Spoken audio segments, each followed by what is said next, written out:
Hey, welcome to Ministry Residency. I am so excited that you're taking this class. You're going to get a lot out of it. It will be challenging for you sometimes, and there's a lot of hours required, but I am looking for a full throttle investment that will be rewarding and something you remember for the rest of your life. Let me share my screen with you, and I'm going to show you kind of what I'm looking for here.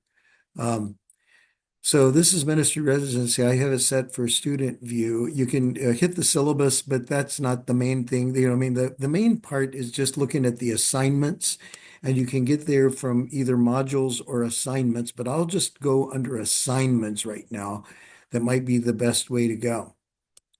Right away, you'll be seeing like May 15th here is the first uh, day. And now I'm recording this in summer of 2025. It's possible that I might repeat this video another time, so it'll be different days. But you want to start off and just write down what your hopes are and what your dreams are for this residency. And then I need the place that the placement is where you're going to do it and who your residency supervisor is. Now, let's say you're doing it in more than one spot, then you want to give me all of the people that are going to be supervising you through this thing, like the main people that are going to be the ones guiding you in this process. Also, I want you to find a spiritual formation mentor. A spiritual formation mentor is somebody that cares about you. They're not, preferably, it's not your supervisor. I mean, it can be, but I strongly advise not to do that because you might have some issues with your supervisor and you need to talk with somebody about it. And it needs to be a safe person, usually an older person for this. It doesn't have to be a pastor for this, but it has to be somebody that cares about you and you can talk to, and you're going to meet with that person 3 times, and the purpose is just how are you doing, not about the stuff that you're doing, but the inner stuff of you. So there's some guidance for that. You're going to create a development plan, a ministry development plan. And there's a guide right over here. And what we're going to do with that is look at some things. You want to set some goals, and there are 5 domains, 5 big domains. This is right here: your personal spiritual development, relationships, relationship development, ministry leadership, pastoral care, and other ministry skills, and then proclamation. Now, you have 3 goals that I want you to really think about. This is what I want to grow in during this residency. These are your main things, 3 big things. Like, do you want to work more on your leadership or more on your ministry skills or more on your personal growth and development? Um, think about some specific things you want to do in that and write those down, a skill or a competency, 3 different ones that you want to do. You want to make them SMART goals. Are they specific, measurable, achievable, relevant, and time bound? Like, when are you going to do it? And it will be by the end of the semester that you're going to do something like that. So be thinking about that. And I would say that that you're at least 2 of these goals should be drawn from these domains. There might be another goal that you really want to work on. It could just be something, anything. It could be I want to manage my time better, or I want to be more healthy in some of my choices, or whatever. It can be a lot of different kinds of things. Although most everything can fit within the 5 domains. So anyway, you set these up with your ministry coach, with the person that you're going to be working with, so they understand what you're going to be working on, and you'll understand that too. You also want to talk with your coach about reading. You're going to do uh, 15 hours of reading or listening or viewing. You can do podcast videos, stuff like that. But 15 hours, 25 pages equals an hour, right? So be thinking along that line. So around 300 pages, or you can do a mix and match of podcast videos, whatever, in maybe one book. But I want you to do that in conversation with your ministry coach. So, like, what do they want to give you to help you achieve your goals and to grow in your ministry skills? So this is in conversation with your ministry coach. Now, at this point, early in the semester, um, you don't tell me what you've read or anything like that. What you want to do is tell me what you think you're going to read. You'll do something or listen to or whatever. And then at the end, you'll actually report on what you actually did.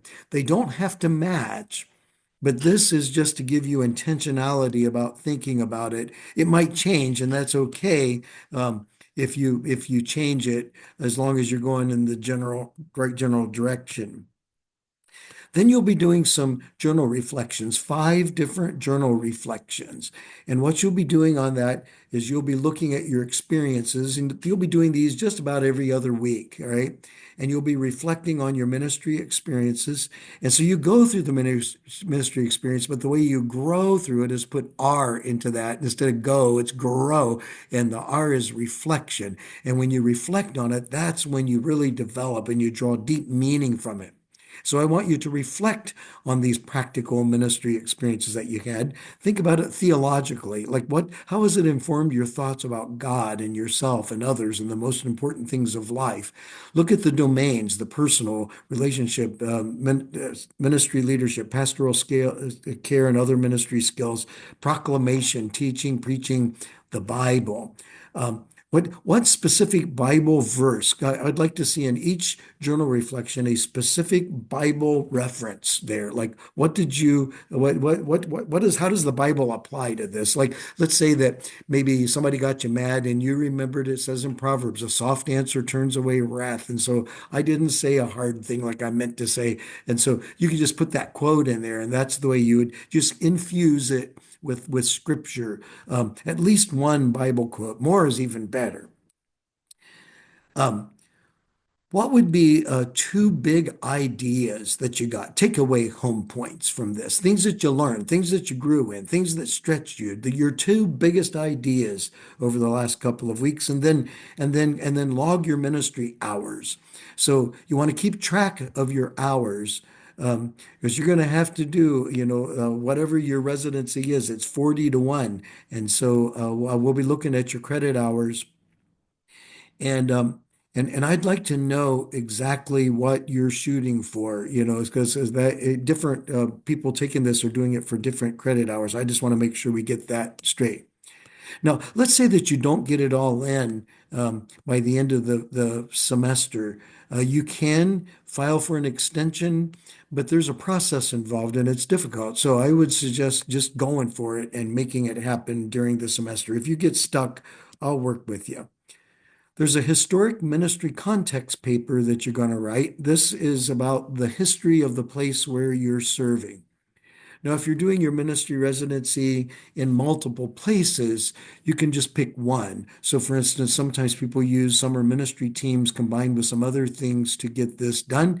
And so they maybe pick one of the camps, or they could do summer ministry teams, the history of that. Or if you're going a mission trip or something, a deep mission stuff, and then you're back at a local church, you can pick either one of those, the mission field or the local church. But if you're in one spot, then just pick this.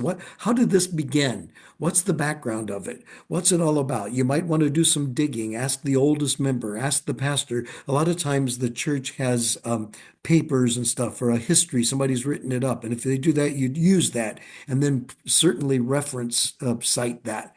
Um, Now, all of your papers should be formatted correctly with proper grammar and presented. I mean, every single one of these is an academic paper except the last submission, and I expect to see that. You'll lose points if you don't.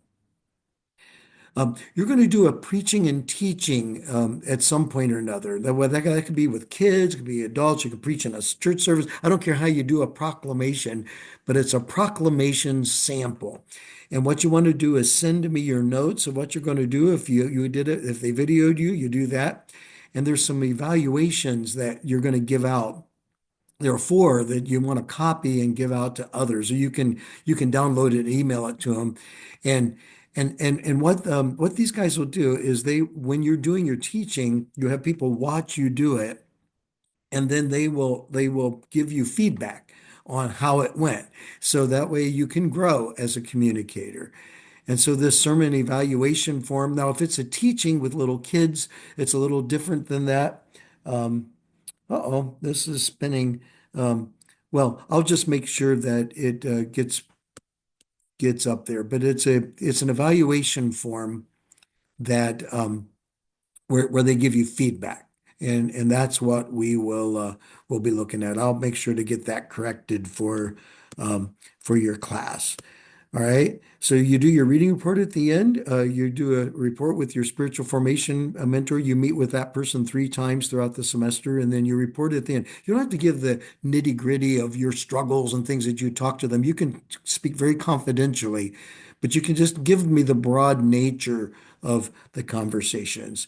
You give me your hours log, like how many hours you did, and we'll make sure that that matches. And that will be at the very, very end. I think the course ends on the 16th in this particular round that I'm doing this video with. And so it's due 2 days before. So just really look at the dates on that.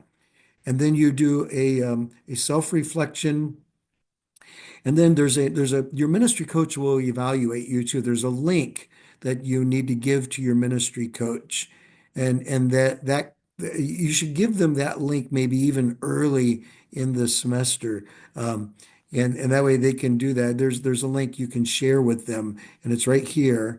And then they evaluate you just on different aspects of your residency, like and what you like what they see, maybe the areas that you are to grow in and stuff. And this is really helpful for later on. And if hopefully they will actually talk with you about the way they evaluated you. Um, if they didn't, I will definitely give you feedback in the assignment when you submit it. It's up to you to us to do that, to get it to them, and then you'll know that it happened when it gets graded, and then I'll put you some feedback just from my end based on what your coach said. If you run into a problem in your residency, like something just goes wacky, that it happens every now and then. Like I was in one a while back where the pastor blew up right in the middle of it and got fired and everything. And wow, that was a learning experience, right? So, but if you run into a situation that's intolerable or something like that, let me know and we can just switch you out to something else. Finally, at the very, very end, I want you to make a video. And this video will be you just record a video, just basically just a review of the whole thing, just 5 to 7 minutes of what you experienced, what you learned, what you gleaned, and all of that. And so we'll just take that through the semester, and I look forward very much to seeing what you have to say. Thanks so much, and God bless.